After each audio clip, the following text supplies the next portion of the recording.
Listen, life's all about leveling up. Whether you're handling business on the field or kicking it in your zone, you like to celebrate with cigars that match the moment. That's why you should link up with Famous Cigars to bring you a wild deal. Right now, you can grab 8 premium cigars for just $8. You heard that right. 8 top-rated cigars at $1 a stick. Top quality brands like Oliva, Romeo y Julieta, and Davidoff. Handpicked just for you and worth over $80. Hit up famouscigars.com/cam and lock in this exclusive deal. While you're there, check out their insane selection of premium cigars, all shipped fresh and fast from their massive 20,000 square foot humidor. That's half a football field. Famous Cigars has been in the game since 1939 and still family owned. So celebrate every win with the folks at Famous. 8 cigars for $8. famouscigars.com/cam. For over a century, Johnny Walker has shared its bold spirit with the game of golf. Now, crafted with Devereaux Golf, Johnny Walker introduces the Johnny Walker Blue Label-inspired Sunday Golf Bag, elevating the game with sleek design, Blue Label hues, and refined gold accents. Celebrate your hole-in-one with a premium Sunday bag crafted by Devereaux Golf. Submit proof of your achievement to johnnywalker.com/blue-in-1. Please drink responsibly.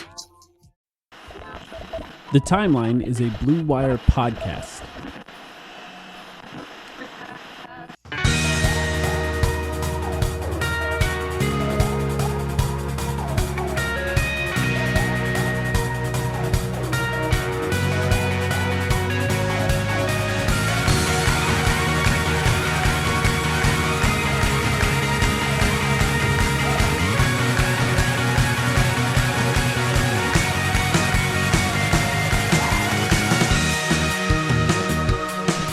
Welcome to the Timeline of Phoenix Suns podcast. My name is Mike. I'm here with Sam. Sam, they lost again.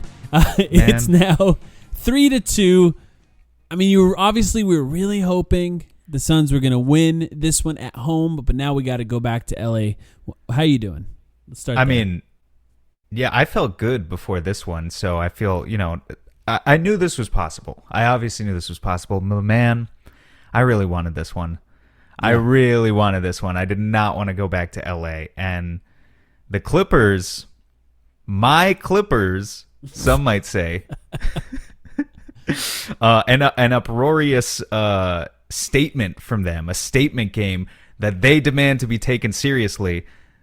I think collectively, like the Suns, from a game plan, from an execution standpoint, Monty, Chris Paul, a lot of players, but also us fans, did not really take the Clippers seriously going into this game. I mean, we had DeAndre Ayton granny shots in pregame from half court, which is very impressive for the record. And I even quoted it at the time. I said, "League fucked."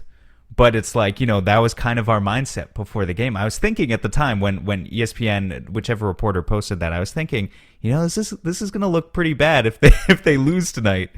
And sure enough, I mean, it's just, you can kind of say that the Suns did not take the Clippers seriously. Maybe their head's already thinking about the Bucks a little bit too much. I don't know. But now we got to go back to LA and it all becomes harder. Yeah, it's tough to get in the mindset of any of these guys, but I think there is an element of, we got the home court tonight, so we got this.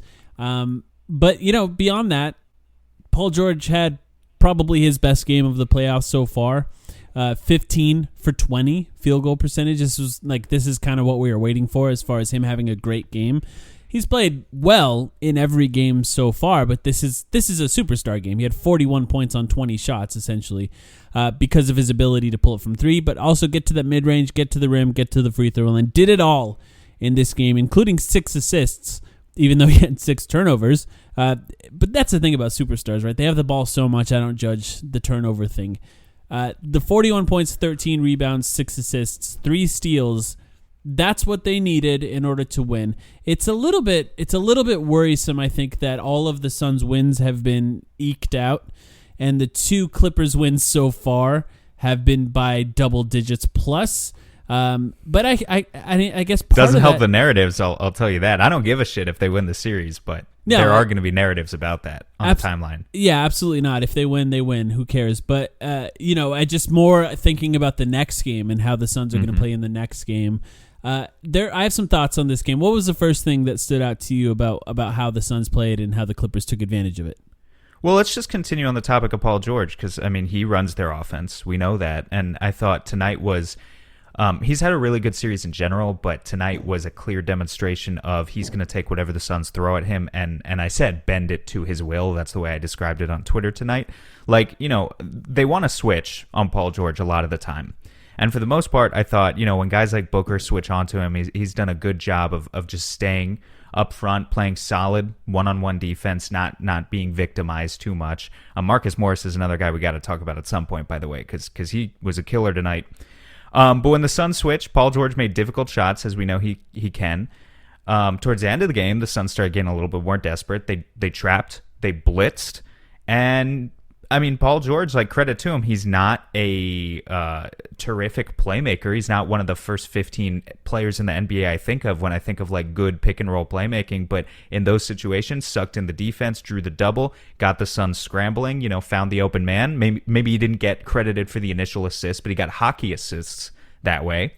And the Clippers were able to rotate and hit threes. And so it was kind of like no matter what the Suns did on defense, I don't think defense was the issue for the Suns tonight so much as, they could have cleaned some things up on that end, but their defensive game plan, I think it was kind of just clear that the Clippers were a challenge. The Clippers just looked good on offense. And so just to turn it back around on you, because some Suns fans have asked me this, I think the Clippers shot 33% from deep tonight. They shot 16% from deep last game. They shot 35% from deep in Game 3. These are not the Clippers I'm used to seeing. The Clippers I'm used to seeing are just a terrific shot-making team that hits like every available wing and corner three, and that's what makes them so dangerous. But also, that was the regular season when they had Kawhi Leonard. Do you kind of, are you satisfied with the way the Suns are playing Paul George? And, if he eats, he eats?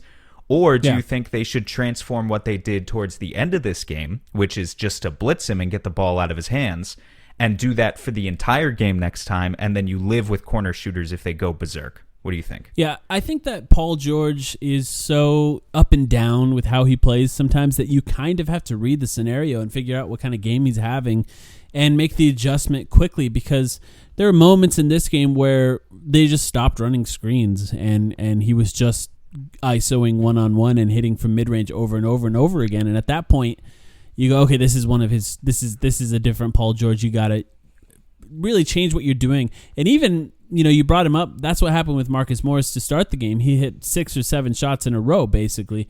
And the Suns ended up having to trap him and throw a second guy at him and get the ball out of his hands as much as possible.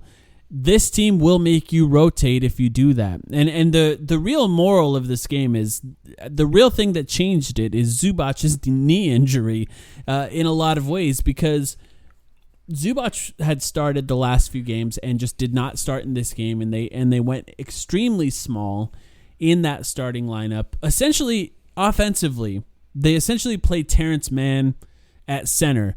So much so that the Suns were starting out possessions with DeAndre Ayton on Terrence Mann for a significant amount of time in this game. And Terrence Mann is very good in that role. He sets the screens, he rolls to that middle of the floor area, and then they just start the ball swinging, and the swing finds the open man. That becomes very difficult for the Suns to play. And look, if the Suns are going to go against that and the Clippers are going to hit a bunch of shots to start the game, it really would take, if the Clippers start missing those shots, which they did as the game rolled on, it really would take Paul George kind of exploding and catching fire in this game for them to maintain their lead throughout, and the Suns could never chip away at it. That's really the moral of the story of the game. But I think that Zubac, I'm not sure if he's going to be healthy for the next game. They're calling it a sprained MCL. But in a lot of ways, the Suns are probably hoping for that. And I think there's the likelihood is that Ty Lue kind of figures something out there. And even if he's healthy, I doubt that Zubac starts for the next game. I mean, the big thing is just that Zubac's not playing gives you such an obvious advantage. And it's not even just that. Here's the frustrating thing about it. We knew the Clippers coming in. Yes, their backs are against the wall. Yes, they're feeling the desperation of a closeout game scenario, but it was their 18th game in 38 nights, and they were down their best big. They had no rim protection in theory, right? And they should have had no rebounding in theory, except for the small stretches where they played Boogie and he destroyed us. But the Suns just should have won the energy battle all night. It should have been clear and decisive that the Suns were willing to attack the glass and get a strong advantage over the Clippers. And also, we talked about this on the last episode, get to the rim! Here's the one stat of the game that I think really describes actually what happened. 58 points in the paint for the Clippers, 32 points in the paint for the Suns. That cannot happen when their best rim protector is out. It cannot happen. And, I think some of that is about Ayton. Some of it is not about Ayton. And where you want to take the conversation from there, I'll kind of leave up to you. But like, what did you think about that divide between the two teams in general? I think that I want to credit the Clippers and the personnel that they have for that, because I think what's difficult about that is they have the right guys to guard Devin Booker mostly. By the way, a wasted good Devin Booker game in this game. I thought he was really good in this game. And, 31 points is what he ended with, 3 assists, 2 steals, and he was, 9 for 22. So 31 points on 22 shots. I mean, that's really good. It sucks to lose a game where he plays that well, considering how well they've been playing him. And in a sense, that's good for the future, right? It means he figured some things out and he could play better in the next game, and maybe some other guys will play a little better on that. But they have the right guys to defend the first maybe and second option for the Suns, and the Suns don't really have a third guy to give it to attack that. We talked about that a little bit in our last episode. Like, it would be nice if Ayton could catch it 18, 19 feet away and attack. It'd be nice if Mikal Bridges or Jay Crowder could catch it 18, 19 feet away and attack. By the way, can I throw something at you adjustment-wise for the next game? Tell me if I'm crazy or not. Start Cameron Johnson in Jay Crowder's place. What do you think? I mean, he had a good game, but he's so much better at attacking them on their rotations than Jay Crowder because of his ability to put the ball on the floor, whereas Jay Crowder can't do that. Jay Crowder, once again, 0 for 4 from 3. Another bad shooting night for him, but also defensively, Jay Crowder's been sort of up and down in this series as well. I think he's had his good moments, but there are times I think they take advantage of him. Maybe his. Did you notice Jay had 6 assists tonight? I did not even notice that. I didn't looking notice at the stat that, line. no. I don't know. I think it's a bit of an overreaction. I think Jay played 27 minutes. Cam played 23. I think we're right around maybe where we need to be. Actually, that's kind of weird. Sorry, I'm just kind of gathering my thoughts on the box score. Let me just say why I think that this could work. I'll just bring it up again. They have guys for the first option. They have guys for the second option. If the ball swings to the guy in the third option, either if they're a great three-point shooter, they're probably going to have the space to make that shot. If they're not a great three-point shooter, like Mikal Bridges and Jay Crowder sort of have been, the difference between Mikal Bridges and Jay Crowder and Cameron Johnson is the speed of which they're willing to shoot the shots. If they cannot attack quickly, that's going to hurt the Suns. I think Cameron Johnson puts the kind of pressure on the Clippers that they're going to be forced to guard him on the perimeter, and if they close out too hard, he will get guys in foul trouble where Jay Crowder and Mikal Bridges won't. And maybe it's an overreaction to start him, but I think that he's made the case to give him more minutes in this series because he just puts the right kind of pressure on them that I think the Suns need for spacing and also to get to the rim. Well, so I agree on the more minutes thing because Abdul Nader played another 9 minutes tonight. I don't need to talk about that too much. He's honestly. Probably done. I mean, we finally saw Craig play well, I said it in the last game. I didn't expect him to play this game, and he did. I think he might be done. Yeah, I think he might be done. But those 9 minutes, again, why is he out there? He needs to be attacking. If he's not, then he's not doing anything. And so I think those 9 minutes can go to Cam Johnson pretty easily. Sounds like you're making a case for Cam Payne to start too, though, if you want just third dynamic guy who can attack a closeout. Cam Payne, 13 minutes. They would never do that. 13 minutes, by the way, tonight. And that's actually kind of interesting. You're talking about starting a 3-guard lineup? I wouldn't actually do it. I'm just saying, if your logic is, and I know you don't want to give up stuff on the other end. Cam Johnson has been very sound defensively. Yeah. But yeah, we haven't really seen the 3-guard lineup. I don't think a single minute this series. The Clippers are very good at attacking mismatches, and I will say Cameron Payne 13 minutes. I think he was okay. There were 2 guys that had a positive plus minus tonight: Cameron Payne and Dario Saric, and it's because they played a small amount of minutes. If they played more plus minutes, minus, I always say it never lies. Yeah, it's Dario always Saric, tells exactly the truth. Best player on the floor. I actually think that stretch with Dario Saric in the second half was good. I thought the Suns were playing smart defensively. They played a pseudo zone in those minutes, and Saric did a relatively good job. Offensively, he's kind of a disaster, but I think he was in the right places more often than not there in the second half. But Cameron Payne, they are attacking him. They are attacking him defensively and putting him in positions to get kind of blown by, and that's tough because they have so many guys that are big and strong on their roster, and that makes it tough for him to defend relatively well. But also, I think that's not the reason necessarily he's playing 13 minutes. I also think that's probably because of his injury.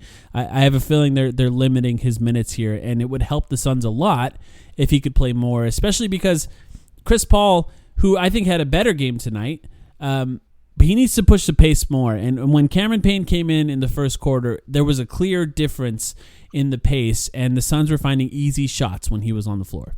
Mm-hmm. Yeah, they lived and died by Chris Paul in a lot of ways. I mean, I know Booker had the big game and whatever, but Paul is the guy who dictates what you're doing on offense. He really dictates that pace. And when the Suns were making runs, like in the second quarter and the third quarter when they took the lead for a little bit, it was because Chris Paul was getting to his spots, he was hitting shots, and then this was just a game of runs. I know basketball is always a game of runs, you always say that, but like it really was frustrating the way the Suns got it so close and then back up to Clippers by 10 or 12.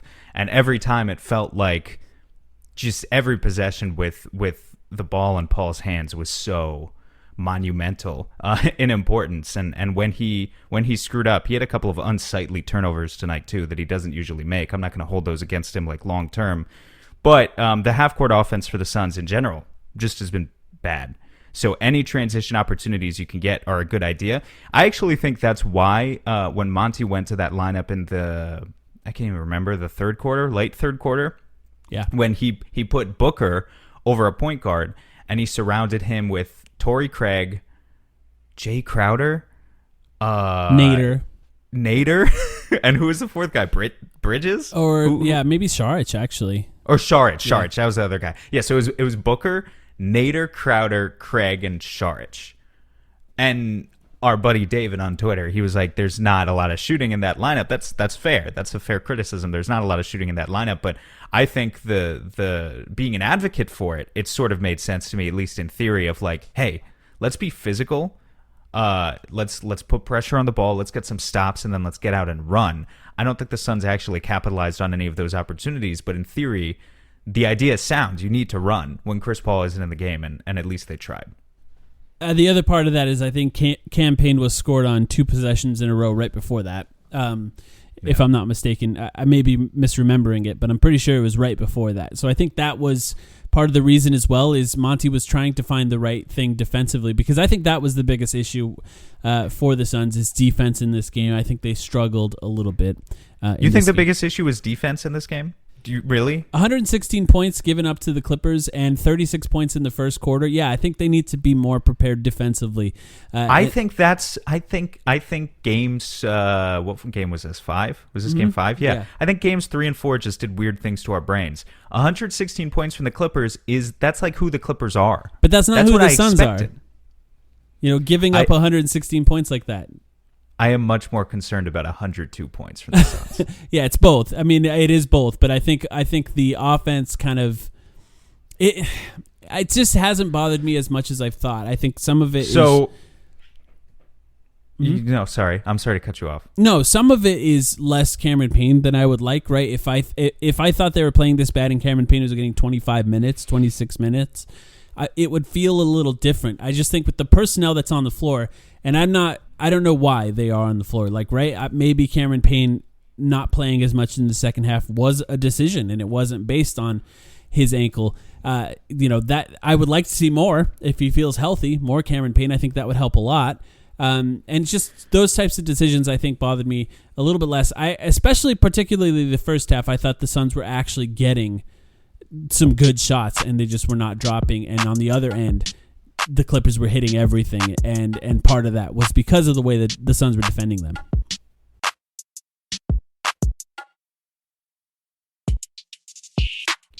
Would the Suns have won this game if they had drafted Wendell Carter? I'm kidding. It's a loss. I got to troll a little bit, feed into the hysteria. Well, let me just say this: we didn't talk about Ayton yet, and that was going to be my segue into it. Yeah, we should talk about DeAndre Ayton, because was this his first bad game of this series? I talked about. Look, I understand some. Paul George out rebounded him. Right, so that's you got to call a spade sometimes. Suns fans are frustrated. They want Ayton to get the ball. This is a conversation we've rehashed a million times. We can, talk about it here too. I think it's just difficult. I think it's a combination of it's more difficult to get the guy the ball when they're switching as much as they do, when they're playing as small as they do. We anticipated that coming into the series. We talked about it. It's Ayton's better than Gobert, but it's the Gobert issue. It's still going to rear its head sometimes.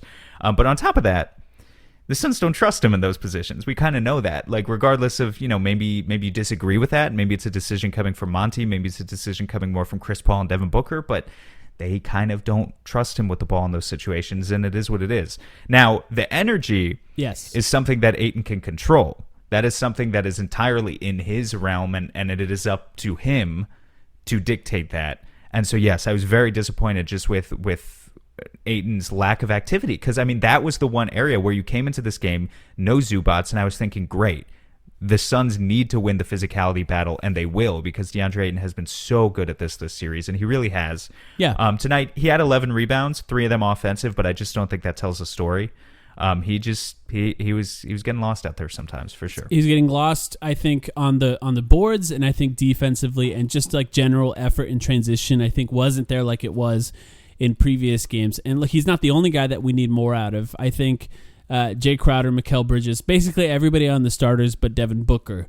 Definitely need more out of Mikal Bridges. I'm glad you brought him up. Yeah, and look, he's been kind of, I think in a way he's probably losing some money at this point in his future contract because of the way he's been playing in the playoffs so far, which I guess you can spin in a way is good for the Suns. But if you're not capable of getting the ball to DeAndre Ayton by swinging it to him because their defense is so fast and so quick to react, then he needs to get more offensive rebounds. It's kind of inexcusable that he had less in this game than the previous game, considering the lineups that he was on the floor with. It's up to him to bring that energy. And look, it's partially on the Suns too, the rest of the guys on the floor, because the Clippers just did better at rebounding the ball together in this game. Now, the overall rebounding numbers, I don't know that they might be close to the same. But yeah, I think they're the same. But the Suns out rebounded by 1 overall. They did have 7 offensive rebounds to LA's 2. Yeah. That's not that much, though. 7 is not that much. Yeah, Dario Saric, Torrey Craig. That's as many as DeAndre Ayton had in the last game, right? Did he have 7 or 8? I think so, yeah. Yeah, so it's kind of inexcusable that he needs to do that, and it's up to him to just remain focused defensively. I'm not sure what it is. We know DeAndre Ayton, sometimes he loses his focus a little bit. I think if he comes into the game and plays like he did in the first 4 games in the next game, the Suns will have a much better chance of winning. It's tough when they basically take him out of the game. They're playing him out of the game entirely. And there was a point of the game where I thought the Suns should even try a no center lineup, because it just felt like a no lose scenario. Yes, maybe you lose the game, but they were probably going to lose the game anyway at that point, and you have to try something to defend them. At that point, it almost didn't matter because Paul George was just ISOing anyway. But I just expect more out of him, and I think Monty might have to do some things to get in his head a little bit and make sure he's more focused for the next game. Well, I will say we've seen this battle with DeAndre before. I'm glad to have gotten to a point, though, where I really do trust that he's traditionally bounced back well from bad games in the first place. We are hard on him because we know what his potential could be. But I think for the most part, when he's had bad games, even in the regular season, because he sleepwalks sometimes, like every fifth game or something, he'll come back and he'll play well. He needs to do that now in the playoffs. I will say the basketball gods are a fickle bunch. they do not take kindly to hubris. And so perhaps the pregame granny shot. I think from he Ayton does that I was every referencing game. Earlier. I think he does that every game. Does he do that every game? I'm pretty sure. Say, I'm pretty cursed sure he us. does. Yeah. Cursed us, man. Can I say this? I'd be surprised if Monty didn't try more Saric in the next game. That's horrifying, and now I'm gonna have nightmares. Thank you. I think those minutes went relatively well, But- and I think if you put him on the floor with the starters and you have the kind of ball movement that the Clippers are having, essentially, I think that might work. You had an interesting idea that I liked throughout tonight, where you were like, the Suns were down like 12 or 13 at Yeah. this point. Yeah. It was 5 minutes left in the game. You were like, hey, this isn't working. Let's try something else. This would be, you said, well, just explain what you said. Yeah, I I can just put words thought in I your just mouth. thought it was time. I mentioned it just a second ago too. I just thought it was time for the Suns to basically play no center. I guess for the Right. Suns it would be some sort of combination of Chris Paul and Devin Booker. Like you start there, you can't take those guys out. Then you have Mikal Bridges and Jay Crowder most likely, and then that other guy could be Torrey Craig, or it could be Cameron Johnson, or if you're Monty, it could be Abdul Nader, I guess, as well. But most likely, I think it would be either Cameron Johnson or Torrey Craig. I think at that point of the game, Torrey Craig was kind of rolling, so you give Torrey Craig a chance. Also, he's the better rebounder. I think there is even a case for taking out Mikal Bridges, who I think is struggling a little bit. Same with Jay Crowder, and putting Cameron Johnson in there with to Torrey that Craig. point, Mikal only played 28 minutes tonight. Yeah. So when you mentioned a few minutes ago he's losing money, yeah, he's losing money. I mean, he's been an old, reliable, steady presence throughout most of the playoffs. He hits shots. I don't think he's been bad, but we really haven't gotten a game kind of all playoffs where Mikal has really popped off the screen to me. And so, that's kind of an issue. But about Torrey Craig, I was going to say that's the guy who gets more minutes at the 5 if I'm in charge. I've been impressed with Craig, and I've beat the dead horse about Craig versus Nader maybe a little bit too much, but Craig at his best is like almost as good of a rebounder as DeAndre Ayton. Almost, not quite, but like his playoff stats have kind of been that good. He's averaging like 3 offensive rebounds per 36 or something really good for a guy who's 6'7". I take it though, you would rather see Dario play more than Craig in small ball? No, I think I'd be okay with either one of those things. When I say I think Dario is going to play more minutes, I'm just trying more to predict what Monty is going to do. And You're not trying to take the heat for when he actually does it. Yeah, no, I just think the way that it went with him in this game, I think it didn't look that bad. And if Monty's going to go back and watch tape, for the record, I haven't. Obviously, we're recording this immediately after the game, so maybe I'm just seeing things. But my first reaction to that is he was moving his feet well. He was standing in places that he could be sort of a playmaker. Offensively, like I said, not a great offensive showing for him, but I don't know. They just did some things that I liked. For the record, I think that stretch was also without Patrick Beverley on the floor. By the way, Patrick Beverley, the minutes with Patrick Beverley, made fun well. Made fun of Chris Paul when Chris Paul was potentially injured there. Obviously, that was a little, +2 with Patrick Beverley. I think if you told me before the game the Suns or the Clippers only won the Patrick Beverley minutes by +2, I would have expected the Suns to win that game. I think the Suns sort of played him relatively well in this game in a way that they didn't. That's such a funny framing of the conversation, though, because it's like I'm thinking about the series we've gone through. Lakers series, okay, win the non-LeBron minutes. Denver series, win the non-Jokic minutes. Clippers, win when Patrick Beverley is not on the floor, please. But yeah, I mean, back to my points about wasting a really good Devin Booker game. It kind of sucks. By the way, Booker, I want to give credit again.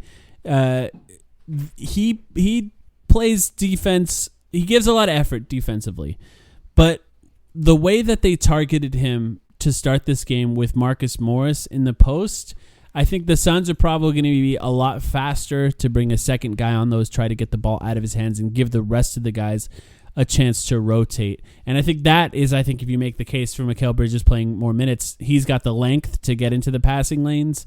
That's the kind of guy you want on the floor if you're going to do something like that. What do you think? I mean, no, textbook, that is what you would want to do. Mikal Bridges is the long guy. I'm just looking at his box score. I noticed he had 0 steals, 0 blocks tonight. Not that necessarily means anything. I think it does. You can have like a great game with 6 deflections, and none of them are technically a steal or a block. So I'm not holding it against him. But yeah, it's kind of weird. We need more out of Mikal, man. Especially if we're going to give him a bag. Need a little bit more.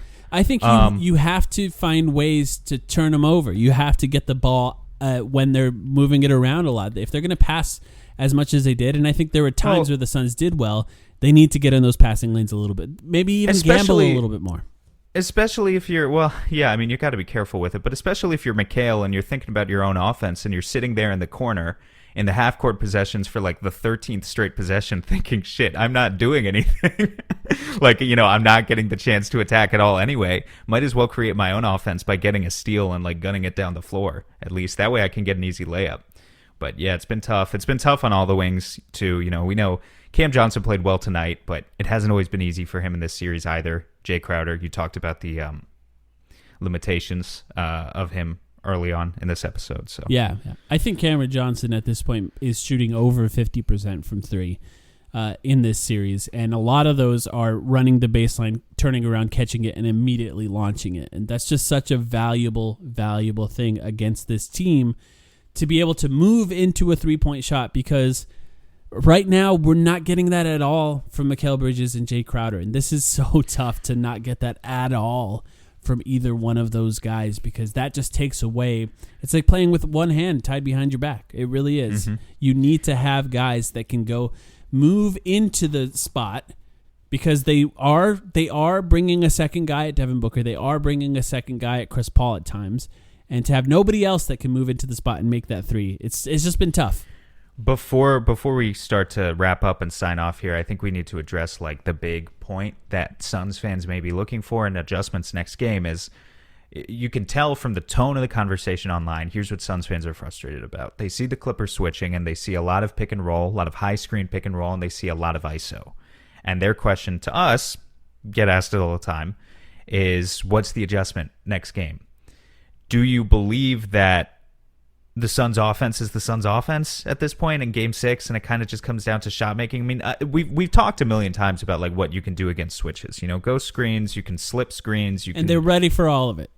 The Clippers are ready for all of it. So it comes down to this at the end of the day. Is this like, are there things the Suns could do? Maybe what you were talking about there. You insert Cam Johnson into the starting lineup. It gives you maybe more of an off-screen shooter. It gives you other looks. I don't know, but are there things that they can really do to significantly spice up their offense in Game 6? Or is this a personnel issue? I know which way I lean, but what's your take on it? I think they could do more double drag, more complicated pick and roll stuff possibly could help. But that's kind of why my suggestion was Cameron Johnson potentially starting, is because that's just a wrinkle I think the Clippers are not necessarily prepared to guard over and over and over again. If you kind of throw that at them at the last second and they're prepared to play with the starters, but I don't think that's going to happen.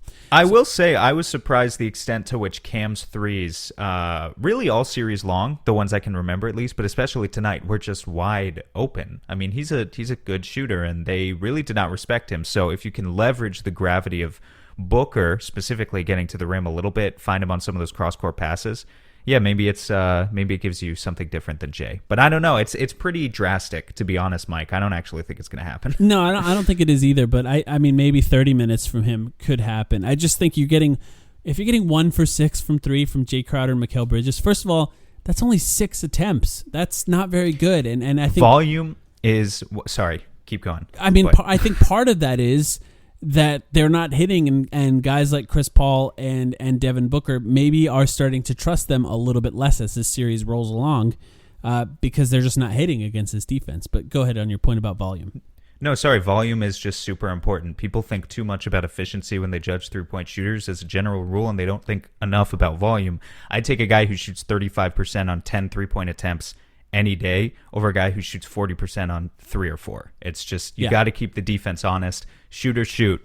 Even when it's frustrating the fans in the stands, even when you're getting into a cold streak, you have to leverage that gravity somehow. And so, yeah, I mean, if you think Cam's going to be that guy, I mean, I point out Cam only took 3 attempts in 23 minutes too. So it's not like he was firing away, 3 after 3. But yeah, if you think he could be that guy, that's more than Mikal.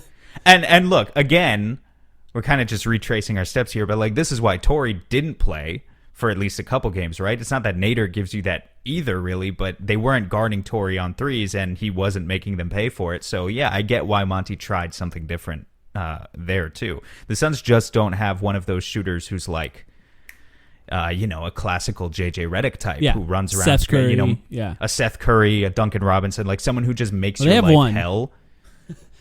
They do have one. He's not going to play. Point. Hey, they do have one. That's a great point.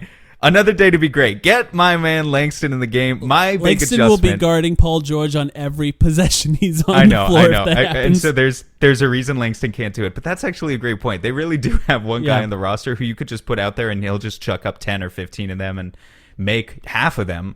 That's big, but you can't afford to do it, I guess. Is there any obvious adjustment before we go here that on offense that you're prepared to talk about right now, since you seem to think it's not a personnel thing necessarily, which I do agree with. I'm not necessarily prepared to say.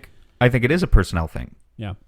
I want to make that point clear. I think it mostly is a personnel thing. I think the Suns are who they are at this point, and it makes Suns fans nervous going into Game 6 isn't even an elimination game either. Like, we should not be the ones feeling nervous. The Clippers fans should still feel nervous. Farbad, we're coming for you. But like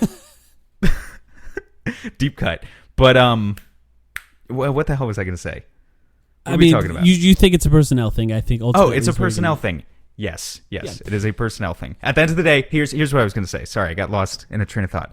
The Suns are who they are. They've been building the entire season to this. There are slight adjustments you can make, but I would rather die by the hand of Chris Paul and Devin Booker, who have steadied the ship this entire way in Game 6 and 7, and it would hurt if it came down to that and they shot 30% from the field or whatever. Mm-hmm. I'd rather do that than give the ball to Jay Crowder, Mikal Bridges a million times and die by them instead. You just gotta trust your guys at a certain point, have faith in the system.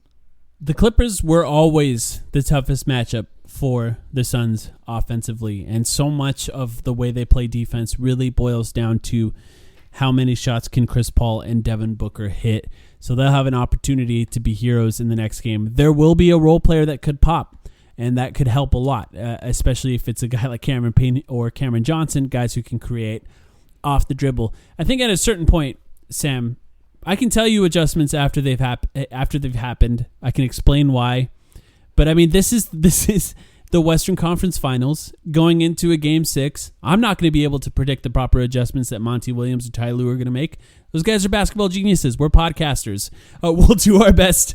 Blog boys. We're blog boys. Yep. I'm not exactly sure what they can do, but I can tell you this. After it happens, I'll do my best to try and break it down here on the podcast. We'll be back after Game 6, hopefully the last game of the Western Conference Finals. Big shout out to all of you who still listen after losses. I know it's not fun. I really did not want to do this. I was hoping the series would be over.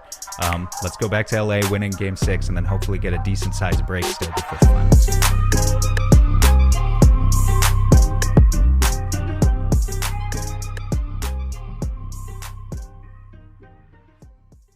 This episode is brought to you by Ro. Confidence is everything. Women can sense it, and trust me, they love it. But if you're in your head worried about performance, that swag, unfortunately, gentlemen, it's gone.